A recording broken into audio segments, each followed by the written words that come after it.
Up and running. I'm not sure what caused it to drop out.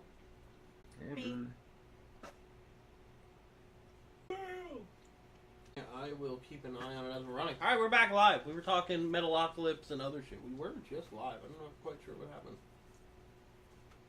So, yeah. We're going to talk folk music. So, Josh, have you listened to any of it in Liquid Metal?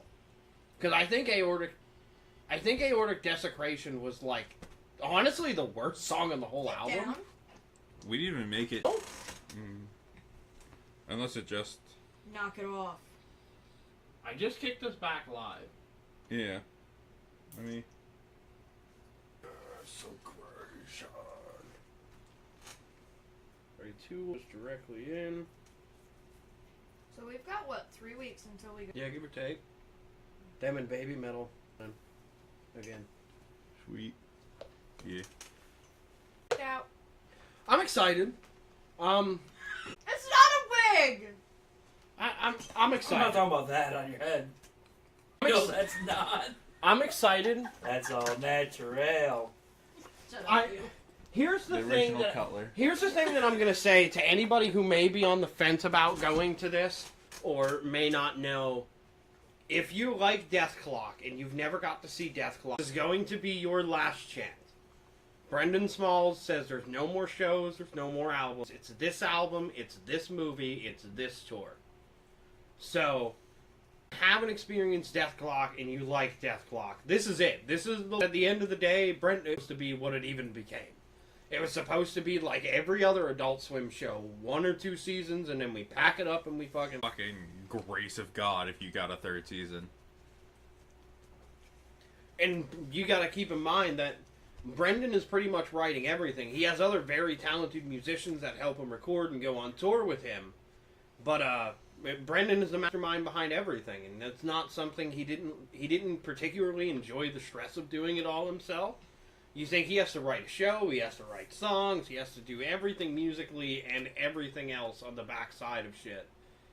And on top of that, you need to remember, he is a working, endorsed, and sponsored musician. He has other obligations that keep his endorsement. He's got to play shows, he's got to go live. I don't mind his other band, Galacticon. It's not like my go-to that I would want to listen to out of the gate, but it's definitely interesting. It sounds like Death Clock with a different vocal style. But really, that style is what Brendan Small's style is, and it's very technical, phrasey metal. The only thing I'll say with seems like he really dialed back the technical side of their like chuggy riffs to it versus like the insane sweet. I kind of have to admit I think Mermaider may be the best rendition of the Mermaider riff. Like after little nuances he's added over time, the 3rd version on the new album is fucking great.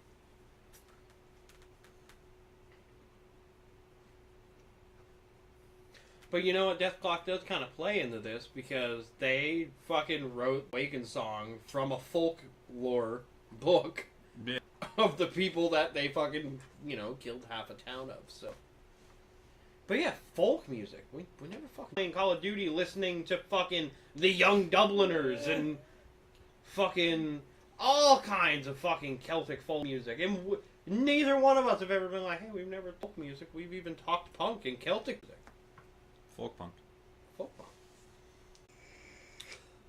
I guess it's because there's not a lot of people that... Well, I don't think just not a lot of people listen to it in the friend group. I mean, But- there's... I would say it was niche, but hear me out. It's not as niche as people think. Yeah. They are fucking gigantic. I think the common misperception is, and tell me what you guys think, is when you say folk music, people just immediately think Celtic folk and that's it. There's no folk music No. outside. I wouldn't say I would say they base it on the instruments. Yeah. Yeah. So stuff that gives away folk stuff would be like Banjos. flutes and stuff. You have flutes, banjos, like any old-timey considered classic instrument. Flutes. Drunk Dave. Well, flute, tin whistle. Yeah, you can't have folk music without Drunk Dave. No, Drunk Dave is folk music. No, you can't have folk music without Drunk Dave. Right, at least around here. Well, I mean, there's other. Like, so, you think about the different types of folk music, and folk doesn't just pertain to Celtic. Like, there's African folk music, and it's all, like you guys said, it is very based off the instrument. But I don't think a lot of people think of it that way. If you were to ask somebody to, like, name or a band for folk, chances are they probably would, the Real Mackenzies, or the Flogging Mollies, or Dropkick Murphys. Yeah, they're all based off of folk bands, but, like, you really gotta dive into... So, for me, like, the Young Dubliners, for sure. The Dubliners themselves. The High Kings are folk. They're just a little more modern. They're more of an a cappella type folk. A lovely band by the name of Black Braid decided Indian folk into black metal, which is like the fucking... Actually, a band that I guess me and Bree are going to this. Bree has pretty much gave me an option, so we're gonna one day we're driving to Baltimore to go see a band named Gira. That's at Black Braid, the Baltimore show. Yeah. So Gira is, where the fuck did I say they were from? Is it Peru? Yes, they're Peruvian folk black metal. Mm-hmm. So, folk is everywhere, but yeah, they are. There be heavy instruments. They are. Oh, they are. They're good. Like They fucking sound great. phenomenal. That's part of Spanish folk music. Guitars are big in a lot of Spanish culture. Yeah. I don't know if it was. Like mariachi, it's a part of it. Is it Peru or to Argentina? Yeah, I'm looking it up. Guerrilla. It's. I don't even know how to pronounce it. Guerrilla. Gaerea. Eria. If they're Spanish, You're more likely the Urethra. G is not pronounced.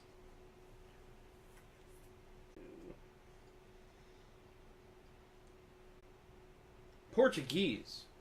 I'm not gonna pee. They are Portuguese folk black metal. Brazil? What? They're Portuguese. They're from Portugal. Brazil? No, Portugal is its Also Portuguese. no. Yeah, they are Portuguese. I know Brazilians do speak Portuguese, but it's a mixture of Portuguese because history. People in the Philippines speak extremely like broken English mixed with their native language. There's a bunch of different languages there. So yeah, they are Portuguese folk. Like, folk music, it almost kind of seems like it's making a comeback in some areas. Like, especially metal, the forefront of bands that are of regions being true, fucking Alien Weaponry. Heavily based on, Technically they would be a folk band. yeah, they're heavily off New Zealand folklore and the Maori people. So, like, they even sing in... And they have a massive sound, and it's a 3-member band. It's one bassist, guitarist, and one drummer. There is no extra humjib about it.